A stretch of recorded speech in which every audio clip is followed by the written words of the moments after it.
In the year 793, the people of Northumbria witnessed something that would change the course of European history forever.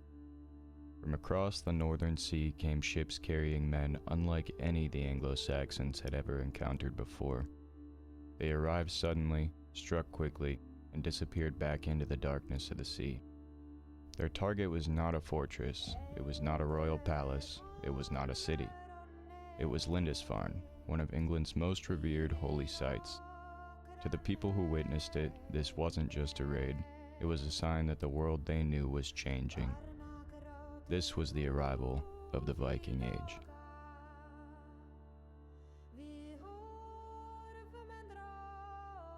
To understand why the attack on Lindisfarne caused such fear and chaos, we first have to understand what Lindisfarne meant to the people of Northumbria and the Saxon population. The monastery of Lindisfarne was founded in 635 AD by the Irish monk Saint Aidan, who established a community at the request of King Oswald of Northumbria. Over the following century and a half, Lindisfarne became one of the most important religious centers in Anglo-Saxon England. It was a place of prayer, but it was also a place of knowledge. Monasteries preserved books, produced manuscripts, educated scholars, and recorded the history of their people. The monastery also produced the Lindisfarne Gospels, one of the greatest artistic achievements of Anglo-Saxon England at the time. Lindisfarne was especially important because of its connection to Saint Cuthbert, one of the most respected and beloved Christian figures in England. The monastery held religious treasures, sacred relics, and manuscripts that represented generations of devotion and craftsmanship. To the Anglo-Saxons, Lindisfarne wasn't simply a wealthy location. It was a symbol of Christian civilization itself. And in 793, that symbol was desecrated, leaving the European world in shock.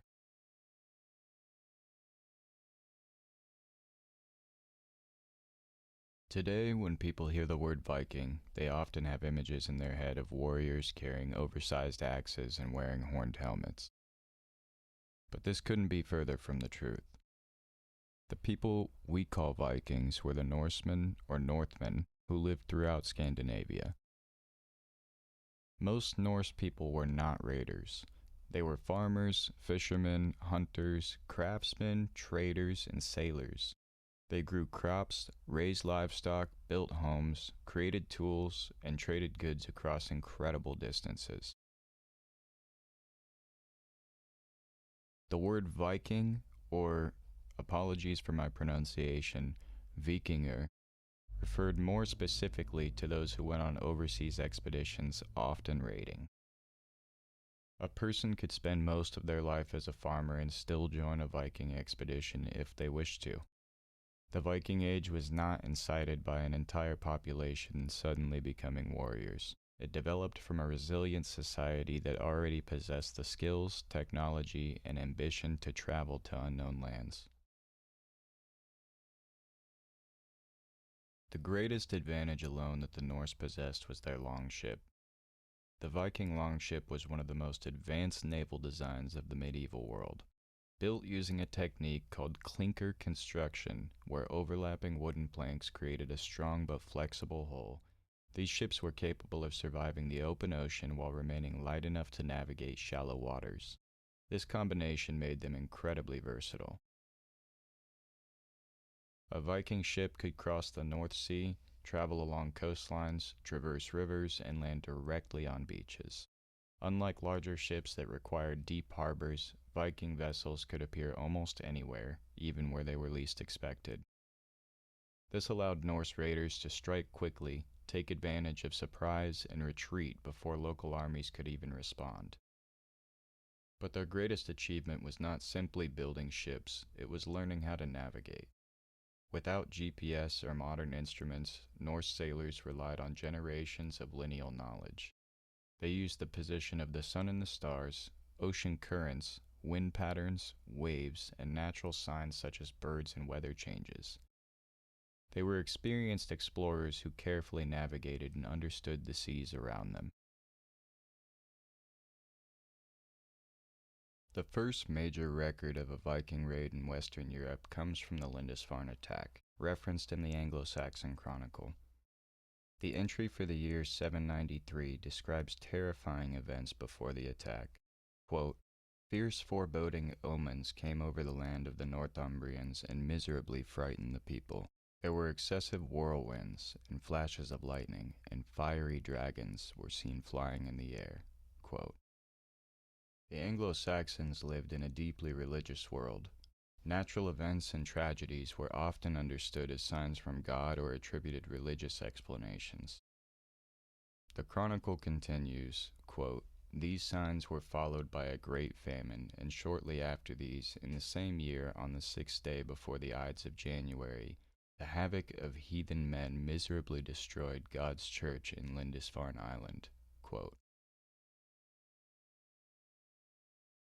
The words chosen by the chronicler reveal the terror of the event. They were heathens. They were viewed as godless outsiders attacking the Christian world.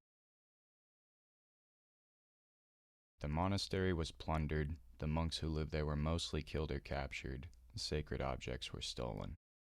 For the people of England, this was a horrific violation. A holy place had not protected them, and they didn't understand why. The shock of Lindisfarne was felt beyond Northumbria. One of the most important voices from this period was, pardon my pronunciation again, Alcuin of York, a Northumbrian scholar who was serving at the court of Charlemagne. When he learned of the attack, he wrote letters expressing his disgust and confusion. Translations seem to vary, but in one letter he reportedly wrote, quote, "Never before has such terror appeared in Britain as we have now suffered from a pagan race." Quote. Alcuin's writings show that Lindisfarne was not seen as a minor attack on a remote monastery. It was a psychological shock to the widespread population. Historians debate whether Lindisfarne was actually the beginning of the Viking Age. The answer depends on how we define the Viking Age. Scandinavian populations had already been trading, exploring, and conducting raids in the areas around the Baltic Sea long before 793.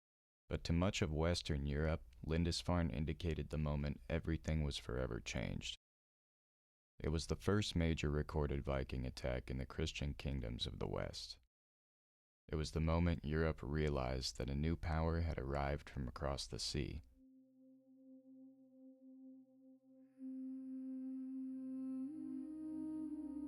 It's important to remember that most of what we know about the early Viking raids come from the victim's perspective. The Anglo-Saxon Chronicle was written by Christians who had witnessed their holy sites being attacked and their relics stolen. But history is more complicated than a simple story of heroes and villains. The Norse were not monsters who appeared from nowhere.